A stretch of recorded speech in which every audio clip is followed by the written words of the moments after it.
Bem, vamos à questão 16. Essa questão 16 é uma questão bastante elaborada. É uma questão que você deve tentar fazer depois que você estiver suficientemente treinado com limites de funções polinomiais, com o método de divisão de polinômios de Briot-Ruffini. Então, é aquele tipo de limite que você deve deixar para o final do seu estudo. Observe que é uma questão bem elaborada, que carrega consigo até uma certa sobrenaturalidade, A gente fica até meio assustado quando vê. Parece que não é uma coisa do bem, Agora é uma questão de mostrar que. Então, mostre que esse limite, com esses m's e n's, aí essa confusão de m's e n's, que nós vamos ter que lidar, que esse limite, quando você resolve, ele vai dar n sobre m vezes a elevado a n menos m sobre m vezes n. Um pouco confuso, Então, vamos encarar de frente. Antes de mais nada, quando a gente vai resolver qualquer limite, a gente tem que testar aqui o ponto, substituir, trocar o x por a. Então, fazendo x tender para a, trocando x por a, aqui vai ficar raiz mésima de a e aqui raiz índice m também de a. Então, isso daqui vai zerar aqui em cima. Esse limite aqui em cima é zero. O limite do numerador todo. O denominador também vai tender para zero pela mesma razão. Então, a gente vai ter que investigar essa indeterminação aí. Bom, o que é que eu proponho aqui? Nós vamos fazer com que esses dois radicais aqui sejam reduzidos ao mesmo índice. Ok? E eu vou escolher como índice comum exatamente esse produto, m vezes n. Então, obviamente que isso vai ficar claro à medida que a gente for resolvendo essa minha iniciativa, vai ficar clara, ficar claro o objetivo que me levou a fazer isso. Então vamos lá. Limite. Então eu vou colocar aqui aquele traço de fração. Então aquela raiz, com índice m de x, eu vou fazer o seguinte. Eu quero que o índice passe a ser mn. Vou até colocar de vermelho para indicar qual foi a ação que eu realizei. Eu multipliquei isso daqui por n. Para compensar, eu tenho que fazer a mesma coisa aqui. Note que se eu me arrepender e cortar esse n, eu volto para o início e ninguém fica chateado. Fica do jeito que estava. Menos, aqui eu mantenho, não preciso fazer nada aqui, a gente vai ver porquê. Então aqui raiz índice m de a sobre a mesma ação eu vou realizar no denominador. Eu tenho aqui raiz índice n de x. Então, eu quero igualar ao índice lá de cima, então eu vou multiplicar aqui por m. Para compensar essa ação, eu vou jogar um m aqui. Observe que trata-se do mesmo radical. Esses dois radicais aqui são idênticos àqueles dois do início. Aqui o x continua tendendo para a. E, é claro, menos raiz enésima de a. Ok? Agora eu vou fazer uma outra preparação. Eu vou usar uma propriedade de radicais aqui, que eu vou fazer o seguinte. Esse expoente n ele pode ser colocado para fora, desse jeito aqui. Raiz índice mn de x elevado a n menos raiz índice m de a sobre raiz índice mn de x agora elevado a m. Então, vou jogar esse m aqui. Menos raiz enésima de a. Com x tendendo para a. Agora eu observo que esta expressão que apareceu aqui, ela também apareceu aqui. Se eu fizer uma mudança de variável, chamar isso daqui tudo de t, o que é que vai acontecer? Qual será o ganho em você mudar a variável? Você vai eliminar esta expressão que contém variável sob o radical. Então você vai ficar com a variável aqui livre de radicais. Então é isso que eu vou fazer. Na próxima etapa, eu vou fazer a seguinte mudança de variável. Eu vou pegar aqui, então vamos lá, façamos, né? Deixa eu escrever aqui de azul. Façamos raiz índice mn de x, nós vamos chamar isso daqui agora de t. Ok? Então observe uma coisa, toda vez que você faz uma mudança de variável, você tem que descobrir para onde vai tender a nova variável. E é muito simples. A pergunta agora é a seguinte, para onde vai tender esse t? O t tende para onde? Vou deixar aqui reticências para a gente pensar daqui a pouquinho. Vamos voltar aqui ao limite. Nosso limite então, agora já na variável t. Isso daqui eu chamei de t, então vai ficar t elevado a n menos raiz mésima de a. Essa raiz não mexe, isso aqui é um número, é só assustador, raiz índice m. Aqui novamente eu tenho t elevado a m, né?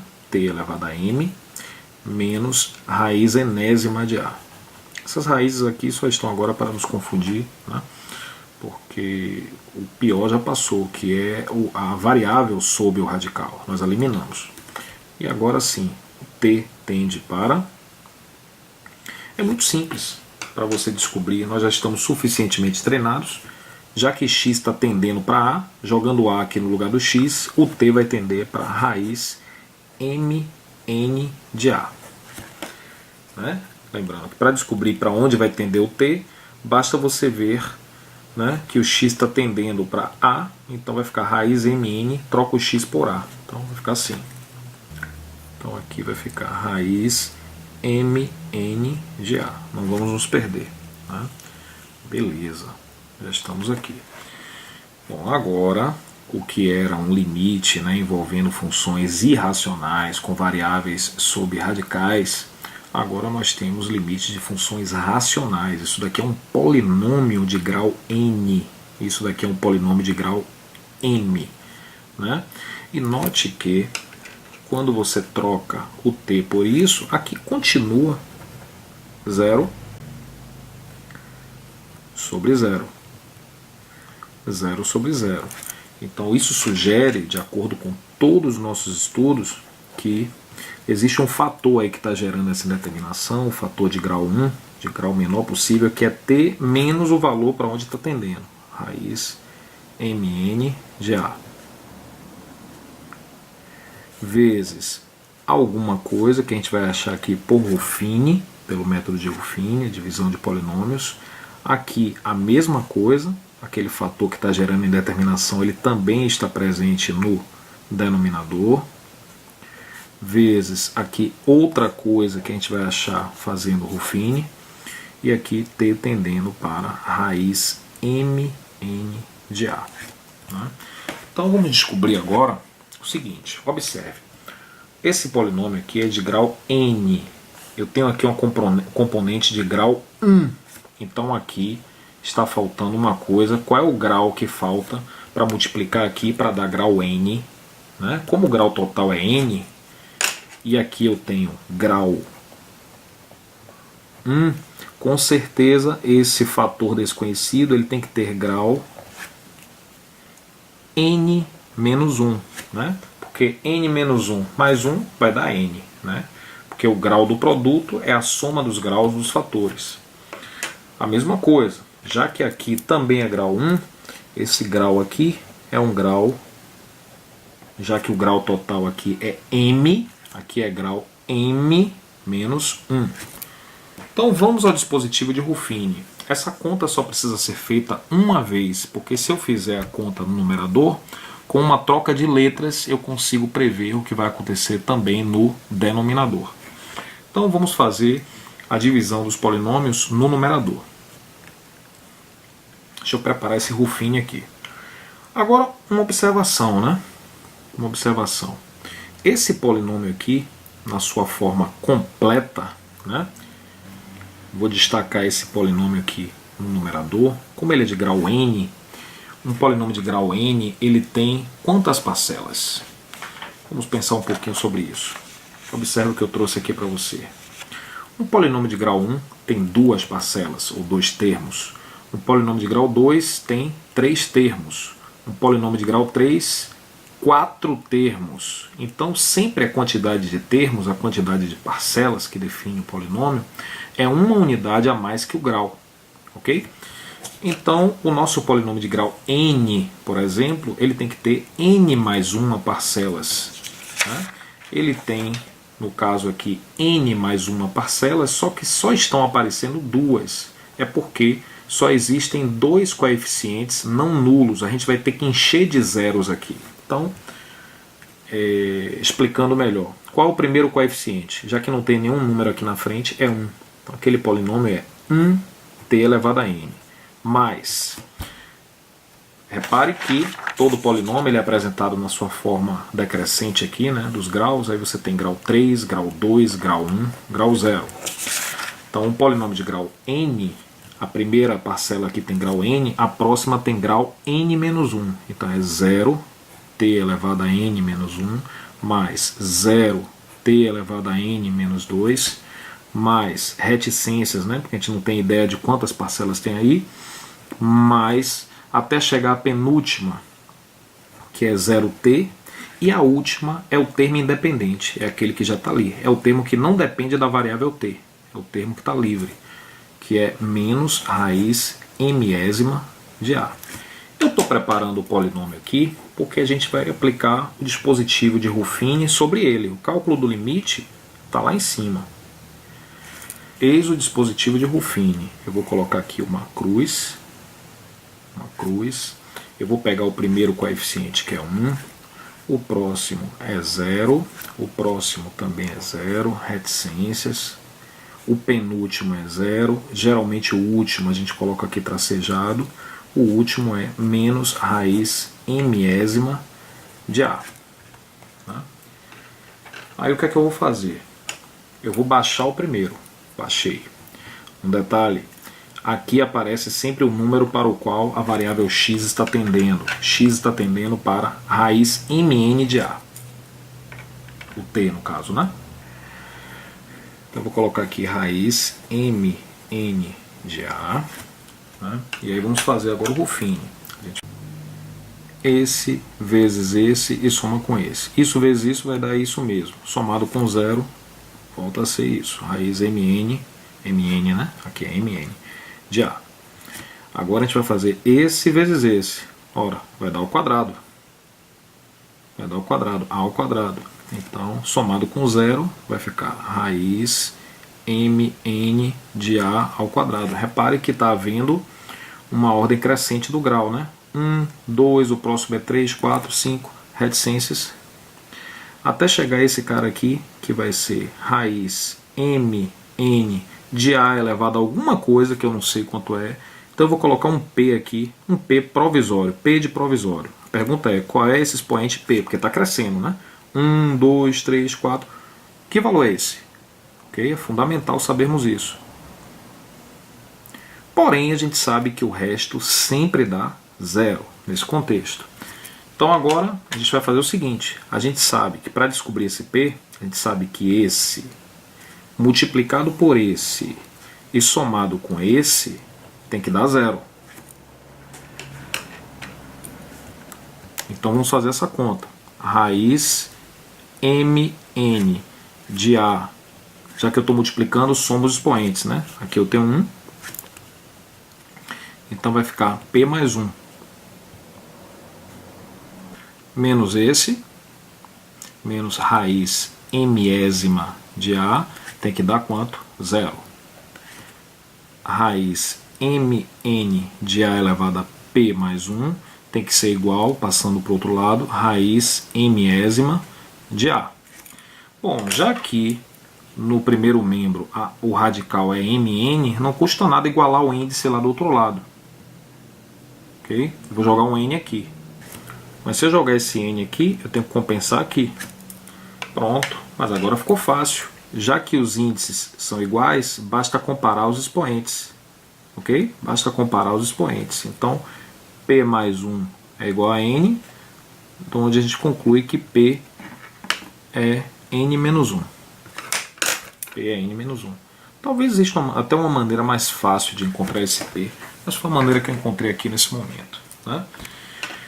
Ok, então vamos reescrever o limite. Okay? Vamos lembrar do limite aqui, deixa eu só repetir, né? Então confia em mim, o limite em questão é limite de t menos raiz mn, acompanhe no caderno, de a, vezes esse polinômio que eu acabei de encontrar no Ruffini, que é de grau n menos 1, então é 1t elevado a n menos 1, t a n menos 1, mais esse coeficiente é o do t elevado a n menos 2, então raiz mn de t elevado de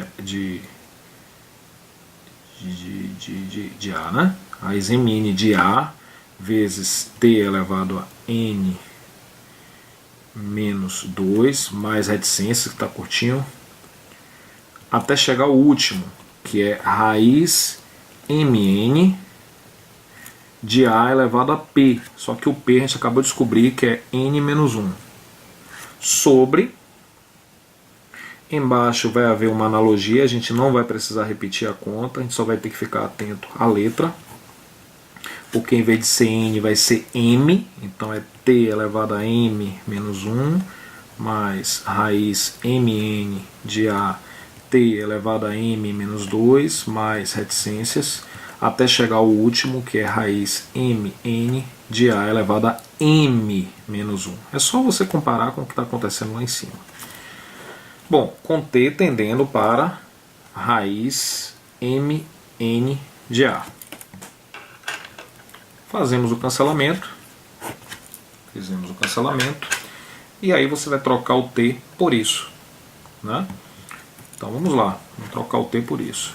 Isso aqui vai ficar igual t elevado a n menos 1. Você vai trocar o t por isso, então vai ficar como? Raiz mn de a elevado a n menos 1, mais, quando você trocar o t daqui por isso e fizer essa simplificação, verifique que vai dar a mesma coisa do início, da primeira parcela. Então aqui também vai ficar raiz mn de a elevado a n menos 1. E isso, obviamente, vai acontecer com todas. Você vai se convencer, se você pegar aqui a parcela com t elevado a n menos 3, que quando você fizer a simplificação vai dar a mesma coisa. Até chegar à última, que não por coincidência é exatamente igual a todas as outras. mn de a elevado a n menos 1. Obviamente que você não precisa repetir as contas aqui embaixo, é só você repetir isso daqui, tendo atenção que agora não é mais n, é m. Então vai ficar raiz índice mn de a elevado a m menos 1, mais raiz mn de a elevado a m menos 1, mais reticências até chegar a raiz mn de a elevado a m menos 1, m. Agora vamos contar, né? Quantas parcelas tem em cima e quantas parcelas tem embaixo. Aí vem aquele truque, novamente, sobre o grau do polinômio. Um polinômio de grau 3 tem 4 parcelas. Um polinômio de grau 2, 3 parcelas. Sempre uma parcela a mais que o grau. Uma parcela a mais que o grau. Então, o polinômio aqui era de grau n menos 1. Então, somando 1, eu tenho quantas parcelas aqui? N. Então, eu tenho n coisas iguais. Eu tenho n vezes raiz mn de a elevado a n menos 1. Embaixo, como o grau é m menos 1, eu tenho m coisas, todas iguais. Então, é m vezes a mesma coisa, que é raiz mn de a elevado a m menos 1. Vamos arrumar isso para ver se a gente chega ao resultado solicitado, que a gente tem que provar que o resultado é isso aqui. Então vamos lá. O n sobre m já apareceu. Então, n sobre m vezes...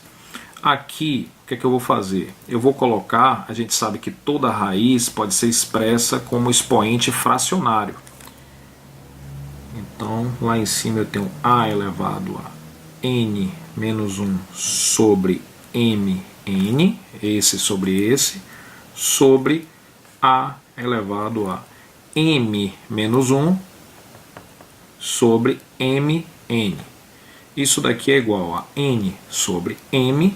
Agora, conserva a base e subtrai os expoentes. Então eu vou subfazer esse expoente menos esse. Mantenho o denominador comum. O denominador comum é MN. Subtraindo N menos 1, N, olha o erro no final, N menos 1, menos M menos 1. Então vai ficar menos M mais 1, porque troca o sinal. Cancelamos esse 1 com esse menos 1. E aí obtemos a resposta que era exatamente o que estava lá em cima. N sobre M vezes A elevado a N menos M sobre MN.